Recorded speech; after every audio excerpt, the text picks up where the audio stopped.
je suis heureuse de vous retrouver aujourd'hui dans cette nouvelle vidéo puisque on va ensemble recycler du textile pour faire de la déco. Je vais recycler tout ce qui est linge de maison, j'en ai des tonnes et des tonnes. C'est cool parce que ça va être de la déco petit budget, pas besoin de racheter et de racheter encore des trucs, on va juste réutiliser ce qu'on a déjà chez soi pour le mettre au goût du jour. Vous allez juste avoir besoin de coloration textile et vous allez voir qu'avec 2 ou 3 techniques on peut faire des trucs super bien. Alors avant de commencer, je voulais vous dire que on peut colorer son linge textile mais aussi des habits, des accessoires. Donc ce que je vais faire, c'est que pour bien profiter de la couleur et éviter en fait de gaspiller, je vais rajouter en même temps dans le bac où se trouve la couleur des habits, etc. pour bien bénéficier de la coloration et puis pouvoir faire plein de trucs. Allez, on va commencer, mais avant tout, sache que sur Instagram, c'est là où je suis le plus active avec YouTube, donc n'hésite pas à me rejoindre et bien sûr à t'abonner à ma chaîne en activant la petite cloche. C'est parti! Et je vais commencer par tester la couleur sur le drap housse de mon fils, donc je le mets à plat sur mon lit et je vais le plier dans tous les sens. Je ramène tous les côtés vers le centre et ça doit ressembler à peu près à ça. Et je vais prendre du fil de cuisine et je vais en mettre un petit peu partout pour qu'il reste en place et vous allez voir plus tard que ça n'a pas très bien fonctionné. Je vous montre de plus près, j'ai même rajouté un petit élastique sur le côté. Pour bien rentabiliser la couleur, j'ai fait la même chose avec des t-shirts, des chaussettes et des chutes de tissu. Pour cela, j'ai utilisé la marque Ideal qui propose des tonnes et des tonnes de jolies couleurs pour colorer son textile. Et j'ai choisi la couleur Véranis parce que j'adore les couleurs pastel. Donc chaque boîte est composée d'un fixateur, d'une couleur, de la notice. Et il faudra aussi rajouter dans le tambour de la machine à laver ou dans un bac avec de l'eau, le sel fixateur. Plus vous mettez un tissu lourd ou plusieurs tissus, plus la couleur va être claire. Je vais avoir un résultat clair et c'est super parce que c'est ce que je veux. Dans le tambour de la machine, j'ai déjà mis les 2 petites boîtes que j'ai coupées et par-dessus, j'ajoute le sel fixateur. Je mets mes tissus et je lance le programme coton le plus long en mettant sur 40 degrés. Mais est arrivé ce qui devait arriver. Une fois dans le tambour, en fait, les fils se sont cassés pour ce qui est de la couverture. Par contre, qui est chaussettes, bout de tissu, quand c'est tout petit, ça se maintient. Je sais pas si ça va garder le style tie and dye, on verra. Une fois que c'est sorti du tambour, tous les petits éléments comme les chutes de tissu, les chaussettes, les petits t-shirts sont bien restés en place parce que j'ai utilisé pour cela des élastiques comme vous pouvez voir en image. Donc je vous montre le résultat qui est top. Et avec la chute de tissu, on peut créer des chouchous, des scrunchies, des élastiques. Tout simplement en allant sur le petit en haut à droite où j'ai déjà fait un tuto où je vous montre en détail comment les créer, c'est super simple.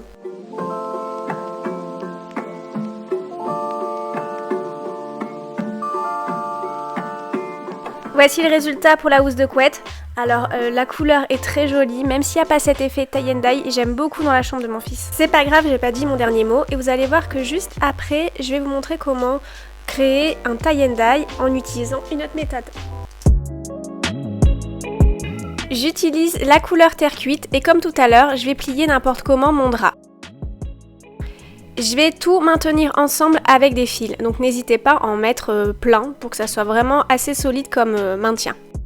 Normalement pour bien faire il aurait fallu mouiller le drap à l'avance, moi j'ai oublié, mais voilà ce que ça doit donner en gros. J'ai pris une bassine que j'ai remplie d'eau chaude, je vais y verser le sel fixateur, la couleur et bien sûr le fixateur, mais je comprends pas pourquoi, j'ai plus le rush, mais je l'ai bien versé aussi, j'ai mis tout ce qu'il y avait dans la boîte. Je mélange, j'attends un peu et à l'aide d'une bouteille en plastique, je vais verser le contenu sur mon drap. Bien sûr, quand vous faites ça, n'oubliez pas de protéger la surface et mettez des gants.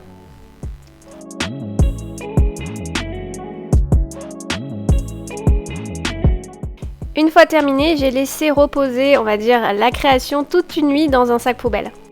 Et pour utiliser au maximum la couleur, là aussi, j'ai fait la même chose avec un t-shirt, des chaussettes, une chute de tissu, etc. Je vais également faire un pliage en spirale, donc pour cela, je vais prendre mon t-shirt, je vais pincer au centre et je vais tourner. Je vais maintenir le tout avec des élastiques.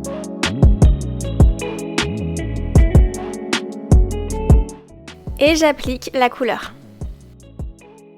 Et pareil, je mets ça dans un sac plastique et je laisse reposer tout ça pendant 24 heures.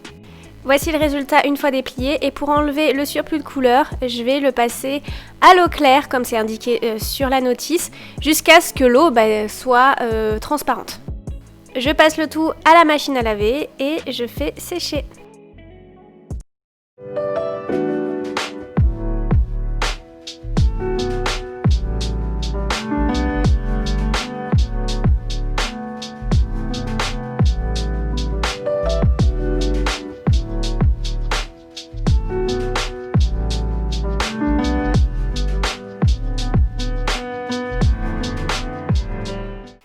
Et maintenant, on va découvrir les autres pliages. Et n'oubliez pas, bien sûr, à chaque fois, j'ai rincé, j'ai nettoyé, puis laissé sécher.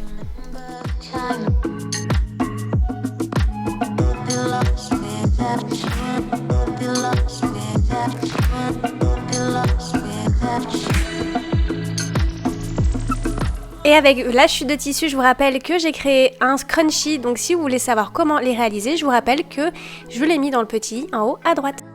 Allez, on passe à la deuxième partie du tuto. Je vais faire des housses de coussin tie and dye. Alors pour cela, ce que j'ai fait, c'est que j'ai recyclé un vieux drap housse qui était troué et donc j'ai commencé par le découper. Je vais créer une housse de coussin avec. Donc si vous ne savez pas en réaliser un, je vous mets le lien du tuto juste en dessous de ma vidéo, en barre d'infos.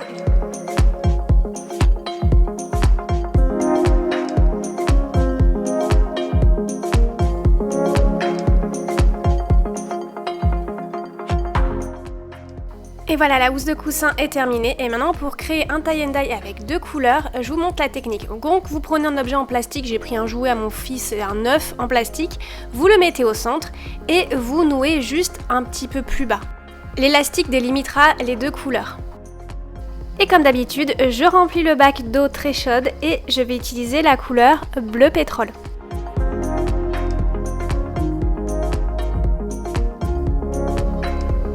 Ne faites pas attention au tissu du milieu, c'est un test qui n'a pas fonctionné. Par contre, je vais prendre mon pliage, donc ma housse d'oreiller, et je vais la tremper une partie dans la couleur jusqu'à l'élastique.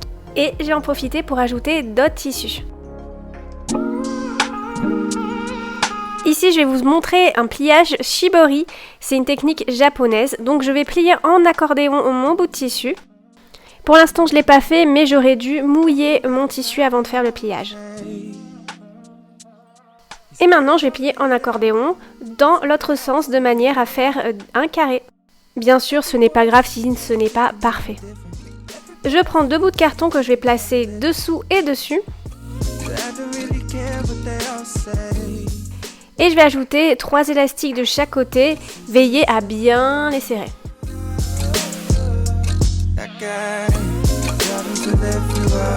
Et voilà, j'en ai fait plusieurs pour différentes couleurs. J'ai laissé le tout reposer environ 30 minutes et une fois après, je sors en enlevant le surplus de liquide.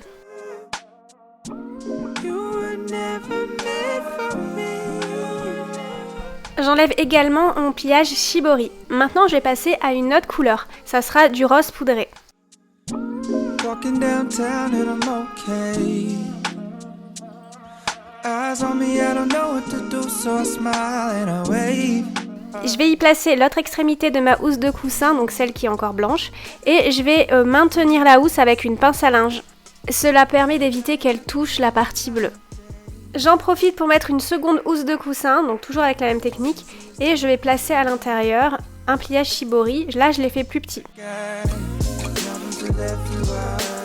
J'ai laissé le tout environ 30 minutes dans le bac, j'essore et je mets de côté.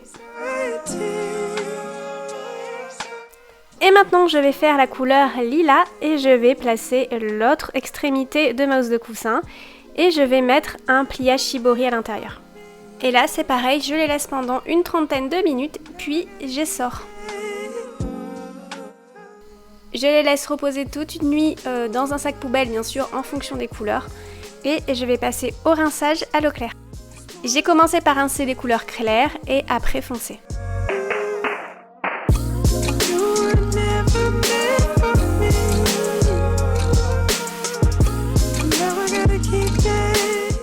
Je les déplie et je vais les nettoyer en machine.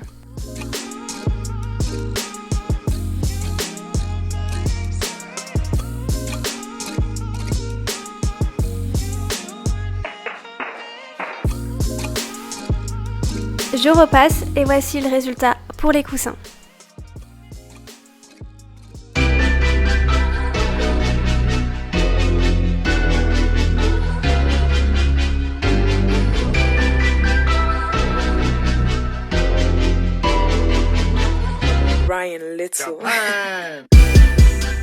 Et maintenant pour terminer, je vais repasser les autres bouts de tissu et je vais les mettre dans des cadres. Donc ici j'ai pris ce tissu là, je l'ai mis dans un grand cadre, mais finalement avec le recul je l'ai mis dans un plus petit cadre. Donc c'est pour ça que vous allez voir que au résultat final il n'est pas du tout dans le même.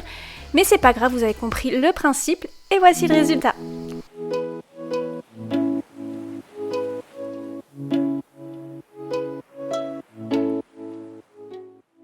Voilà, avec ces teintures, vous pouvez tout simplement colorer votre tissu ou être un petit peu plus créatif, faire du tie and dye ou du shibori. N'hésitez pas à aller sur mon compte Instagram, il y a un concours pour remporter des teintures idéales. Je vous mets le lien juste dessous en barre d'infos. Comme je vous l'ai dit, ce qui est cool, c'est qu'on peut recycler à moindre coût, donner une seconde vie à tout ce qu'on a chez soi et vraiment s'amuser et créer et je trouve que c'est hyper satisfaisant. N'hésitez pas à laisser un pouce vers le haut, ça m'encourage énormément. À me laisser en commentaire pour me dire ce que vous aimeriez voir en vidéo prochainement, dans quel style de déco ou de DIY. Vous pouvez me rejoindre sur les réseaux sociaux et bien sûr à vous abonner à ma chaîne. Je vous dis à bientôt. Ciao ciao!